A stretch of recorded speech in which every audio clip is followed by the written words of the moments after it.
10 জানুয়ারি সাল 1966। জায়গাটা সোভিয়েত ইউনিয়নের তাশখন্দ। 1965 সালের ভারত পাকিস্তান যুদ্ধের পর সবেমাত্র এক ঐতিহাসিক শান্তি চুক্তিতে সই করেছেন ভারতের প্রধানমন্ত্রী লাল বাহাদুর শাস্ত্রী এবং পাকিস্তানের প্রেসিডেন্ট আইয়ুব খান। চারিদিকে উৎসবের আমেজ, কিন্তু এই আনন্দের রেশ কয়েক ঘন্টাও টিকল না। মাঝরাতে হঠাৎ খবর এলো ভারতের প্রধানমন্ত্রী আর নেই। যাকে মাত্র কয়েক ঘন্টা আগেও সম্পূর্ণ সুস্থ এবং হাসি খুশি দেখাচ্ছিল, হঠাৎ মাঝরাতে তার কি হলো? অফিসিয়াল রিপোর্ট বলল হার্ট অ্যাটাক, কিন্তু শাস্ত্রীর পরিবার এবং ভারতের একটা বড় অংশ এই তত্ত্ব মেনে নিতে পারল না। আজ আমরা এই ভিডিওতে এমন কিছু তথ্য বিশ্লেষণ করব যা প্রমাণ করে তাশখন্দের সেই রাতে আসলে এক গভীর আন্তর্জাতিক ষড়যন্ত্র রচা হয়েছিল।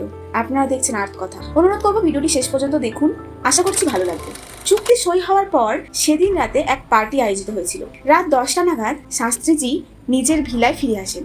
তার ব্যক্তিগত রাঁধুনি রামনাথের বদলে সেদিন তার খাবার তৈরি করেছিলেন এক রাশিয়ান বাবুর্চি এবং আফগান রাঁধুনি জান আহম্মদ। খাবার খাওয়ার কিছুক্ষণ পর থেকেই তার অস্বস্তি শুরু হয়। রাত 1:20 নাগাদ তার প্রচন্ড কাশি শুরু হয়। তিনি নিজের ঘর থেকে বেরিয়ে স্টাফদের ডাকেন, কিন্তু ডাক্তার আসার আগেই রাত 1:32 তিনি শেষ নিঃশ্বাস ত্যাগ করেন। একজন দেশের বর্তমান প্রধানমন্ত্রী বিদেশে মারা গেলেন, অথচ সোভিয়েত ইউনিয়ন বা ভারত কোথাওই তার দেহের কোনো ময়না তদন্ত বা পোস্টমর্টম করাই হলো না। কেন?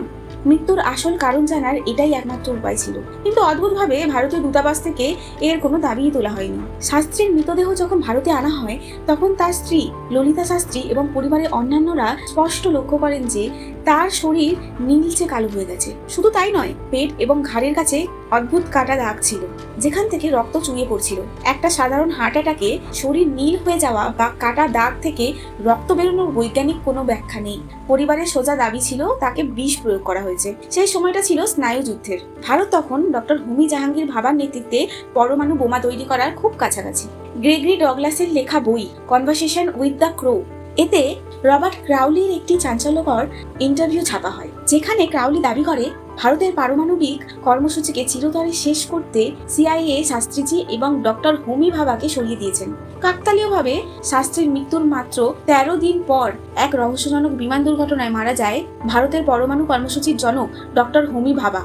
1977 সালে এই ঘটনার তদন্তের জন্য তৈরি হয় রাজনারায়ণ কমিটি। এই কমিটির সামনে বয়ান দেওয়ার কথা ছিল শাস্ত্রীর ব্যক্তিগত চিকিৎসক ডক্টর আর.এন. চুক এবং ভৃত্য রামনাথের, কিন্তু আশ্চর্যের বিষয়ে কমিটিতে বয়ান দেওয়ার ঠিক আগেই এক পথ দুর্ঘটনায় সপরিবারে মারা যান ডক্টর চুক, আর ভৃত্য রামনাথ একটি চলন্ত গাড়ির ধাক্কায় নিজের স্মৃতিশক্তি হারিয়ে ফেলেন। তদন্ত আর কোনোদিন এগোয়নি। আজ শাস্ত্রীজির মৃত্যু সংক্রান্ত অনেক গোপন ফাইল প্রকাশ করা হয়নি। আরটিআই করা হলেও উত্তর আসে, এই ফাইলগুলো প্রকাশ করলে বৈদেশিক সম্পর্ক নষ্ট হতে পারে এবং দেশের নিরাপত্তা বিঘ্নিত হতে পারে। সত্যকে কেন আজও লুকিয়ে রাখা হয়েছে? আপনাদের কি মনে হয়, এটা কি শুধুই একটা দুর্ভাগ্যজনক হার্ট অ্যাটাক ছিল, নাকি ভারতের ইতিহাসের সবচেয়ে নিখুঁত কোনো পলিটিক্যাল মার্ডার? কমেন্ট করে আপনার মতামত অবশ্যই জানাবেন। ভিডিওটি তথ্যবহুল মনে হলে লাইক করে পাশে থাকবেন। এমন আরও অজানা ইতিহাস জানতে আমার আর্থ কথা চ্যানেলটিকে সাবস্ক্রাইব করে আমাদের পাশে থাকুন। দেখা হচ্ছে পরের ভিডিওতে। ততক্ষণ সুস্থ থাকুন, সাবধানে থাকুন।